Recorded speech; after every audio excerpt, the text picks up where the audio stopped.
નમસ્કાર મિત્રો, જોબશ્રી તો યુટ્યુબ ચેનલ પર આપ સૌનું ફરીવાર એક નવા વિડીયોમાં દિલથી સ્વાગત કરું છું। મિત્રો, આજે આપણે વિડીયોમાં જોવાના છીએ આઈટીબીપી એટલે કે ઇન્ડો તિબેટિયન બોર્ડર પોલીસ દ્વારા એક નવી ભરતીની જાહેરાત કરવામાં આવી છે। મિત્રો, આ ભરતી માટે એજ્યુકેશન ક્વોલિફિકેશન છે તે 10 પાસ માંગવામાં આવ્યું છે। પગારની વાત કરીએ તો 69,000ની આસપાસ સુધી તમને પગાર મળવાપાત્ર રહેશે। આ ભરતી માટે ભાઈઓ અને બહેનો બંને એપ્લાય કરી શકે છે। ખાસ વાત એ કે આ ભરતી માટે તમારે કોઈ પણ જાતની એક્ઝામ છે, પરીક્ષા છે તે આપવાની નહીં રહે। પરીક્ષા વગર જ તમને જોબ મળશે। તો મિત્રો, આજે આપણે વિડીયોમાં જોવાના છીએ આઈટીબીપી દ્વારા જે નવી ભરતીની જાહેરાત કરવામાં આવી છે તેની સંપૂર્ણ માહિતી।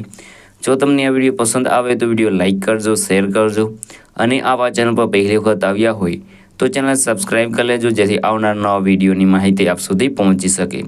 તો હવે આપણે જઈશું આઈટીબીપી દ્વારા જે નવી ભરતીની જાહેરાત કરવામાં આવી છે તેની ડિટેલ ઉપર અને સંપૂર્ણ માહિતી મેળવીએ।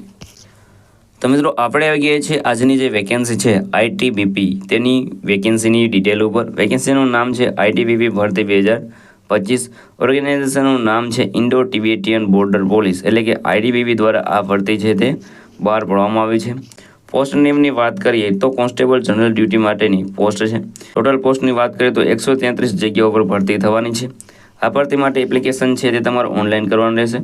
કોણ કોણ એપ્લાય કરી શકે છે તો ઓલ ઇન્ડિયાના મેલ ફિમેલ આ ભરતી માટે એપ્લાય કરી શકે છે અને સેલરી મેળવી શકે છે 21,700થી લઈને 69,100 સુધી તમે સેલરી મેળવી શકો છો।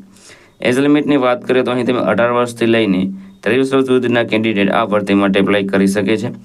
એપ્લિકેશન ફીની વાત કરીએ તો જનરલ અને ઓબીસી માટે 100 રૂપિયા ફી ભરવાની રહેશે, જ્યારે એસસી, એસટી અને પીડબ્લ્યુડી માટે કોઈ પણ જાતની ફી છે તે ભરવાની રહેતી નથી। પેમેન્ટ મોડની વાત કરીએ તો ઓનલાઈન તમે ક્રેડિટ કાર્ડ, ડેબિટ કાર્ડ અથવા તો નેટ બેન્કિંગ દ્વારા જે ફી છે તે તમે ભરી શકો છો। સિલેક્શન પ્રોસેસની વાત કરીએ તો પહેલાં તમારું ડોક્યુમેન્ટ વેરિફિકેશન થશે, ત્યારબાદ ફિઝિકલ સ્ટાન્ડર્ડ ટેસ્ટ કરવામાં આવશે, ત્યારબાદ છેલ્લે મેડિકલ ટેસ્ટ કરીને તમને જોબ મળશે। વાત કરીએ એજ્યુકેશન ક્વોલિફિકેશનની તો અહીં તમે 10 પાસ હોય તો તમે આ ભરતી માટે એપ્લાય કરી શકો છો। અગત્યના ડોક્યુમેન્ટની વાત કરીએ તો passport size photo, signature, Aadhaar card, education certificate, caste certificate અને એજ પ્રૂફ આટલા ડોક્યુમેન્ટ તમારી પાસે હોવા જોઈએ।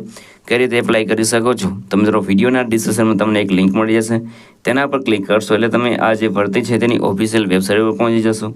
ત્યાં તમારી વેકેન્સી સિલેક્ટ કરીને તેમાં તમારી પર્સનલ ડિટેલ, એજ્યુકેશન ડિટેલ છે તે ફિલ કરી દેવાનું રહેશે। ત્યારબાદ જે પણ રિક્વાયર્ડ ડોક્યુમેન્ટ હોય એ બધા અપલોડ કરી દેવાના રહેશે। ત્યારબાદ ફી ભરીને તમારે ફોર્મ સબમિટ કરી દેવાનું રહેશે અને રાહ જોવાનું રહેશે। જ્યારે પણ તમને ફિઝિકલ ટેસ્ટ માટે બોલાવવામાં આવે ત્યારે તમારે જવાનું રહેશે અથવા ડોક્યુમેન્ટ વેરિફિકેશન માટે જવાનું રહેશે। અગત્યની તારીખોની વાત કરીએ તો online form starting date 4 March 2025થી આ ભરતી માટેના એપ્લિકેશન છે તે શરૂ થઈ ગયેલા છે। લાસ્ટ ડેટની વાત કરીએ તો 2 એપ્રિલ 2025 સુધી તમે આ ભરતી માટે એપ્લાય કરી શકો છો। અગત્યની લિંકની વાત કરીએ તો તે તમને વિડીયોના ડિસ્ક્રિપ્શન મળી જશે, ત્યાં તમે એપ્લાય કરી શકો છો। તો મિત્રો, આ હતું આજનું નોટિફિકેશન। જો તમને આ વિડીયો પસંદ આવે તો વિડીયો લાઇક કરજો, શેર કરજો અને આવા ચેનલ પર પહેલી વખત આવ્યા હોય તો ચેનલ સબસ્ક્રાઈબ કરી લેજો, જેથી આવનાર નવા વિડીયોની માહિતી આપ સુધી પહોંચી શકે। તો આ સાથે આજનો વિડીયો પૂરો કરું છું। મળીએ નવા વિડીયોમાં નવી ભરતી સાથે। જય હિન્દ, જય ભારત।